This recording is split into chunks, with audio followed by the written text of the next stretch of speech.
Ang nakaraan, hindi masikmura ni Vanessa noong nalaman nito na nagkaroon ng relasyon sina Landon at Nicole, isang CEO at sekretary ng kumpanya. Kaya naman sa mga oras na iyon, umalis din naman itong sina Francis at Vanessa at naiwan ang magsintahan sa kondo. Dahil labis na lungkot itong si Vanessa, ay niyaya niya itong si Francis para samahan itong magtungo sa resto bar para uminom dahil sa pangyayaring hindi niya inaasahan. Francis, sabi mo nga sa akin, pangit ba ako?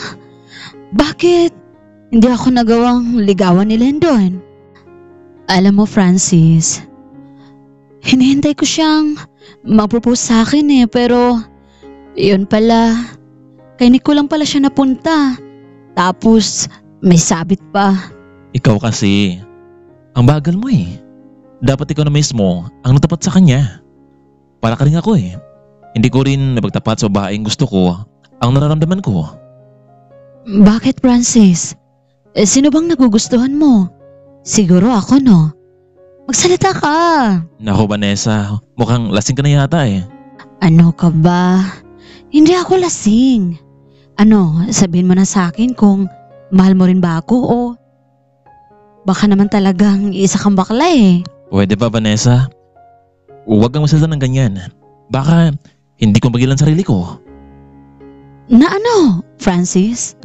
Oo, mahalin kita pero paano ko sabihin sa'yo ang naramdaman ko kung parati na lamang si Landon ang nasa isip mo palagi. Kaya hanggang tingin na lamang ako sa'yo eh. Talaga? Totoo ba yung sinasabi mo Francis?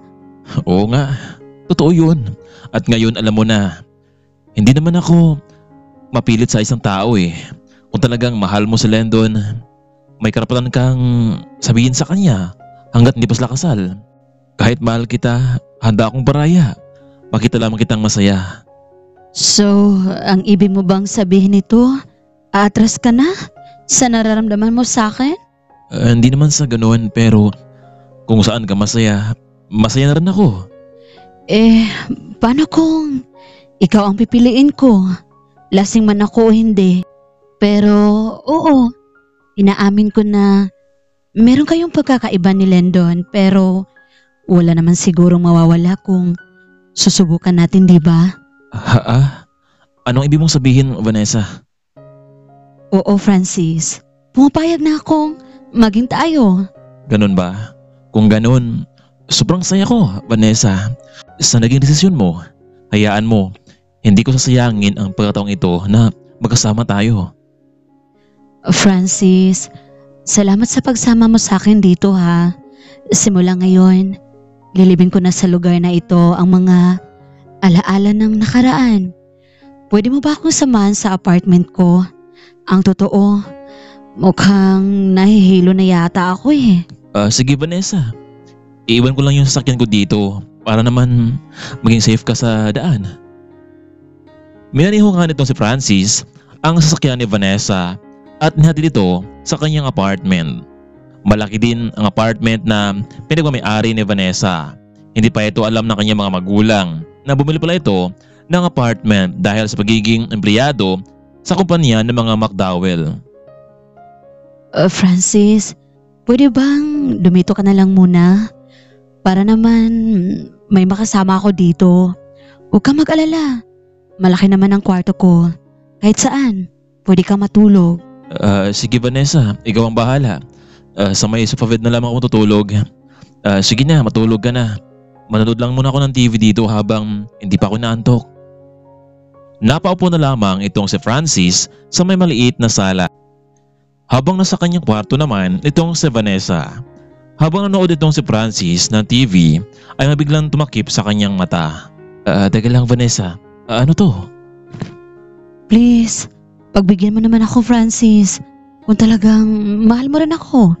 Pero Vanessa, I respect you. Gusto kong gawin natin ang mga bagay na to na hindi ka lasing. Francis, kanina ko pa sinasabi sa'yo na hindi talaga ako lasing eh. Gusto ko lang talagang gawin dahil katulad ng nararamdaman mo, mahalin kita o baka naman talaga na lalaki ang gusto mo. Sa mga oras na iyon ay nag-iba tuloy ang naging mode nitong si Francis. Ayaw niyang tawagin siyang bakla, lalo na at yung babaeng kanyang nagustuhan pa ang nagsabi dito. Kaya naman sa mga oras na iyon ay hindi niya na sinayang pa ang pagkakataon. Pinakita niya kay Vanessa ang totoong siya. Hinawakan niya ang dalaga at dinala ito sa kanilang kwarto at doon nangyari na nga ang mga bagay na mas lalong nagpainit sa kanilang dalawa. Pinatunayan ni Francis na totoo siyang lalaki pero laking gulat niya dahil siya pala ang unang nakakuha sa babaeng iyon. Pagkatapos ng pangyayaring iyon ay nakatulog na ang dalawa at pagod na pagod. Kinabukasan ay maagang nagising itong si Francis. Lumabas ito ng apartment at bumili ng makain nilang dalawa ni Vanessa habang kasalukuyan pang natutulog ang dalaga. Pagkatapos niyang nakabili ng almusal, sakto naman ang pagising ng babae. Miss Montero, mabuti naman at nagising ka na. Tara, kumain na tayo. Heto nga pala, bumili na ako ng pagkain sa labas natin. Naku, ang sakit ang ulo ko at katawan ko. Siguro, nasobrahan yata ako sa alak kagabi. Pasensya ka na talaga, Francis, ha, sa mga pinagsasabi ko sa'yo. Wala ka bang naalala kung ano nangyari sa ating dalawa kagabi? Naku, Francis, pasensya ka na kung ano yung pinagsasabi ko sa'yo, ha, pero ano nga bang pinagsasabi ko sa'yo? Sabi mo, mahal mo ako pero baka nabigla ka lang. O siya, kumain na tayo habang mainit pa itong pinamili kong pagkain. Bumangon na itong si Vanessa pero sobrang bigat talaga ng kanyang pakiramdam. Yung tipong merong nawasak sa kanya. Pero pinilit niyang makatayo para kumain. Sino bang hindi matutuwa lalo na at hinagandaan siya ng pagkain ng kanyang kaibigang si Francis. Habang kasalukuyan silang kumain ay napansin ng babae na maraming missed call ang kanyang phone mula sa kanyang nanay at kay Landon.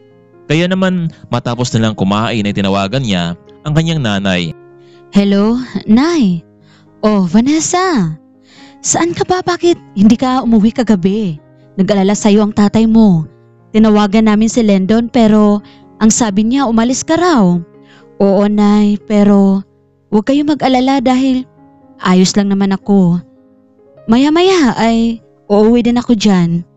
Alam mo bang nag-alala sa'yo si Landon matapos kong sinabi sa kanya na hindi ka pa nakauwi sa bahay? Nay, pwede bang simula ngayon wag na nating bagitin ang pangalan niya? Bakit, Iha? Nag-away ba kayong dalawa? Hindi naman, Nay. Pero kagabi kasi pinagtapat niya sa amin na meron na siyang nobya. Nakita ko mismo sa aking mga mata pero ang masama lang nito ay pinatulan niya ang kanyang sekretary na may sabit pa. Naku, Iha. Paano kung malaman ito ng kanyang mga magulang? Paniguradong magagalit sila. Kaya nga, Nay, huwag mo muna itong ipaalam kay Papa, ha? Hayaan mong sila ang makatuklas nito. O sige na, Iha. Pero hindi ka ba papasok ngayong araw? Bukas na siguro, Nay. Natapos ko na rin naman ang mga paperwork sa office. Uuwi na rin ako dyan mamaya. Matapos nilang kumain ay naligo muna itong si Vanessa at inhatid itong si Francis sa kanyang sasakyan na naiwan kagabi sa may resto bar. Pero nagulat ang babae dahil sa kanyang pagligo ay dinurugo ito. Naisip niyang baka may nangyari sa kanilang dalawa itong si Francis. Matapos siyang maligo at magbihis ay kinausap niya itong si Francis. Francis, magtapat ka nga sa akin. May nangyari ba sa ating dalawa kagabi? Magsabi ka nga ng totoo. Vanessa, wala naman akong intensyon na may mangyari sa ating dalawa. Ano? May nangyari sa ating dalawa? Bakit mo ito nagawa? Pinagkatulaan kita, Francis. Makinig ka, Vanessa. Hindi ko gusto na palagi mo akong sinasabihan na bakla o lalaki ang gusto ko. Ikaw ang gusto ko. Pero laging si Landon lamang ang nasa isipan mo palagi at binabanggit mo. Kaya pinatunayan ko sa'yo na hindi ako isang bakla. Sorry kung nagawa ko yun sa'yo pero ang totoo, mahal kita. Gusto kita. Naku, sorry rin, Francis, ha. Kung nasaktan ka na sa mga binibitawan kong mga salita.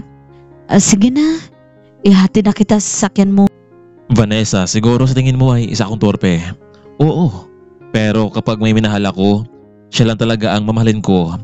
Hindi katulad ng iba dyan na may sabit pa ang kanyang gusto. Hindi na lamang nakapagsalita pa itong si Vanessa dahil nakuha na pala ni Francis ang kanyang pagkababae. Maraming salamat sa paghatid mo sa akin, Vanessa. Kung kailangan mo ng karamay, nandito lamang ako. Muli pa kayang magparamdam nitong si Vanessa kay Francis. Ano kaya ang mangyayari kung makipaghiwalay itong si Landon kay Nicole para lang kay Vanessa? Sino kaya ang pipiliin ng babae? Si Landon kaya o si Francis? Kaya mga kaibigan, huwag na huwag nating kaligtaan ang mas nakapanabik pang kwento sa ating part 3. Abangan!